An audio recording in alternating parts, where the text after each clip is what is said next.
Chapter 510, The Returning Bishop. Pavo Court. Cleves didn't directly answer the woman behind the telegraph office's door. He turned to glance at J.M. and Sparrow, waiting for his decision. In the eyes of this former adventurer, it was a difficult task for 15 people to get back to the White Agate safely.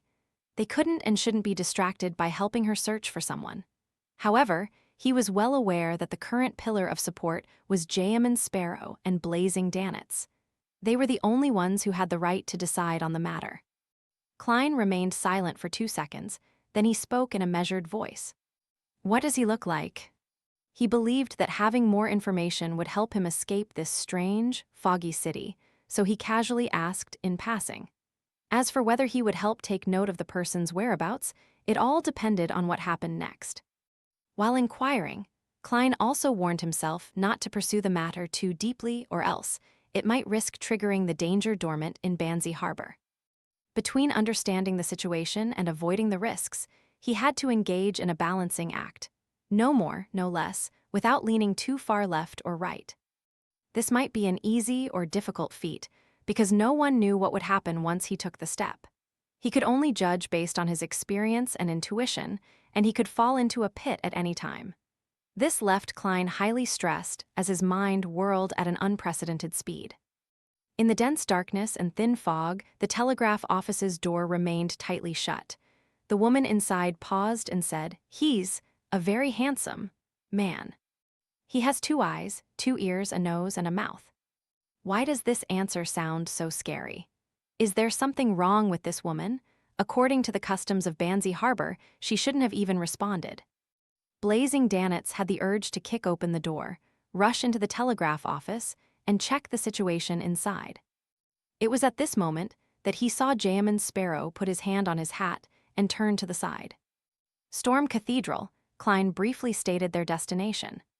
He didn't bother with whether there was anything wrong with the woman at the telegraph office.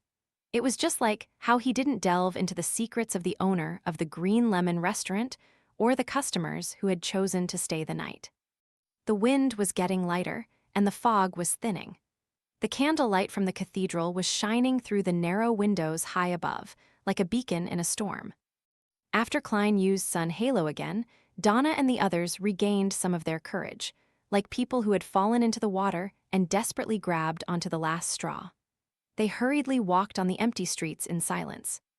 Soon they arrived outside the Storm Cathedral, but the doors were shut tight. Glancing at the Storm Sacred emblem on the door, Klein raised his hand and knocked 3 times. Thump, thump, thump. A vigilant male voice immediately came from behind the door. "Who is it?" "J.M. Sparrow," Klein replied straight away. He could already tell that it was Captain Elend. "Why are you here?" Elend asked again without opening the door. Klein raised his cane and calmly said, "You helped me pay White Shark's compensation." After a moment of surprise and amusement, Elend made an initial confirmation that it was the real J.M. Sparrow outside. At the very least, even a monster adept at disguising wouldn't have known something that was privy only to the 2 of them. He still felt hesitant until Cleves, Erdy Branch, Donna, and company sounded out in succession. Only then did he relax and allow his first mate, Harris, to unlock and open the door. A heavy clunking sound rang out, and Klein saw Elend in his boat-shaped hat, sword in one hand and musket in the other. "Something happened here too?" he keenly asked, based on his conclusion from the situations from before. Elend stepped aside to let Donna and the others in. Then he pointed at the prayer hall and said, "The priest I knew, Jace, died in there. He was decapitated, and Bishop Millet is nowhere to be found. Same for the other priests. Also, the servants in the church are all gone. A dead priest with a missing bishop. The whole cathedral is devoid of the living. This is a little problematic."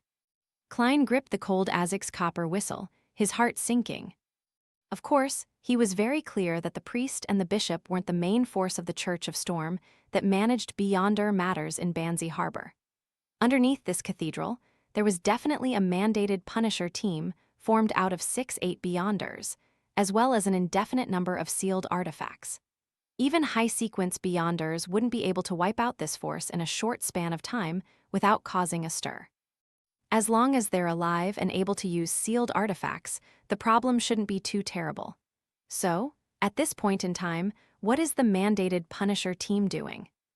Based on his previous experience as a Nighthawk, Klein made a guess of the standard operating procedures. In the process, he followed Ellen to the prayer hall and examined the body of the deceased priest. Jace died a tragic death, as if his head had been decapitated while he was still alive. Unlike the monsters outside, his esophagus and head were separated. With Klein's spirit vision, this priest no longer had any remnant spirit. It would be very difficult to have a successful spirit channeling ritual. Is it due to a unique killing technique, or has it been dealt with accordingly? It's different from the monsters outside. Was it because the operation happened in a rush? Combining all that he knew, Klein concluded his previous speculation. He felt that there were two possibilities. One, there was something of local origins, perhaps a living sealed artifact or a mid-sequence Beyonder who had lost control underground. It escaped the cathedral and killed Jace while fleeing, causing the abnormal changes in Banzi Harbor. The bishop, priests, and mandated punishers were in desperate pursuit, attempting to form a seal again or get rid the perpetrator. The servants had been led underground and were under the protection of the remaining mandated punishers. But this didn't explain the strange behavior of the residents of Banzi Harbor. The second possibility was that the primitive sacrificial ritual to the god of weather had been resurrected in a number of people in Banzi Harbor, and that the flying heads and headless monsters were in adherence with the descriptions of flesh and blood consumption in the sacrificial rituals and the burying of heads in the altar. And due to some unknown reason, this group of people had raided the cathedral and killed Reverend Jess. The rest of the population had more or less understood the situation, but they had opted for silence. They might have already assaulted the area underground and are currently engaged in an intense battle with the mandated punishers, priests, and the bishop, who are aided by sealed artifacts. They might have transformed all the servants into monsters or thrown them out. It can also be that they're under pursuit from the Beyonders of the Church of Storms, and the servants have been sent underground to receive protection to prevent any accidents. From the fact that Jace's corpse hasn't been used, there's a possibility that it's the latter development. If I were to head underground to confirm the situation, I'll definitely be attacked since we're unfamiliar Beyonders. Besides, the remnant strength might not be sufficient. Klein looked at the priest on the ground and realized that his Beyonder characteristic had condensed into a blue sapphire by his neck. He retracted his gaze and didn't pick up the item. He didn't want to attract the violent retaliation from the short-tempered Church of Storms, so he turned to Elend and Harris. Let's return to the ship first. He casually tossed the gold coin and confirmed that there was no battle currently going on underground. In any case, regardless of whether there were any mandated punishers present, the cathedral grounds were no longer suitable for prolonged stays. After all, Klein wasn't sure if his guess was right, and he could only make the safest choice. All right, Elend had no desire to stay here either, being in a situation where he waited nervously for any changes to befall him. As long as he returned to the White Agate, he would have many cannons and many sailors that could withstand accidents to a certain extent. After a short rest, the group left the cathedral. With the addition of Elend and Harris, the team's defense clearly became much tighter. Klein no longer needed to toss the copper whistle to attract the monsters, so he stuffed it back into his pocket. Shall we send a telegram to the Church of Storms' headquarters to report on Banzi Harbor? After a few steps, Elend made a cautious suggestion. This way, even if there were major unforeseen events, as long as they held on, they would eventually be saved. Klein didn't object. Walking through the thin fog ahead of him, he calmly said, "We'll pass by the telegraph office." Phew. Blazing Danitz breathed a sigh of relief, then his heart skipped a beat. He was afraid that the Church of Storms would perform investigations and discover that an infamous pirate had played an important role in this matter. And by then, he would probably still be trapped on the White Agate.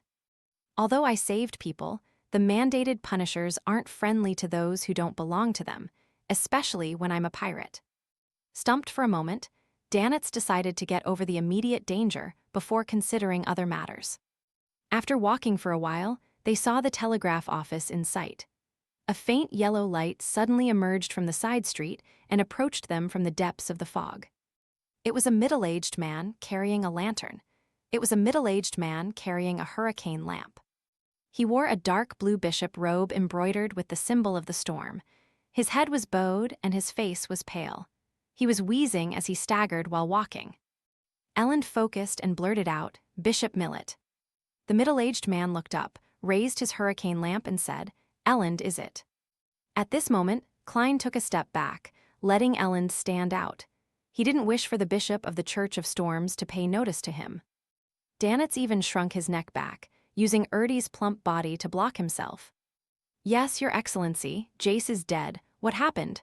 Elend wasn't a novice, so he didn't directly step forward. Bishop Millet coughed and said, "An old custom has been revived, and a group of heathens with dirty blood running through their veins are beginning to offer live sacrifices and are consuming their flesh and blood." Jace noticed that they were problematic and ended up being killed by them. The matter can no longer be covered up. They used the sacrificial ritual to change the weather and tried to attack the cathedral. They were defeated by the mandated Punisher and fled to the mountain. They escaped to the cave where the altar is. I was injured in combat. Without being able to hold out much longer, all I could do was slowly make my way back. Just as he finished speaking, a bright ball of light burst out of the distant fog, as if countless bolts of lightning were striking down.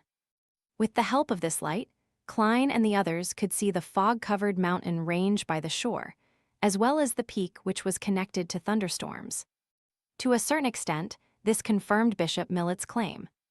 Elend was about to step forward to support the storm bishop when he saw Jayaman Sparrow take out a gold coin and mutter in a low voice, "He has ill intentions." Ding! The gold coin flew up and then tumbled in the air before landing in Klein's palm, heads facing up. It meant a positive result. Bishop Millet stared straight at the scene, his light brown eyes suddenly flashing with a dark red light.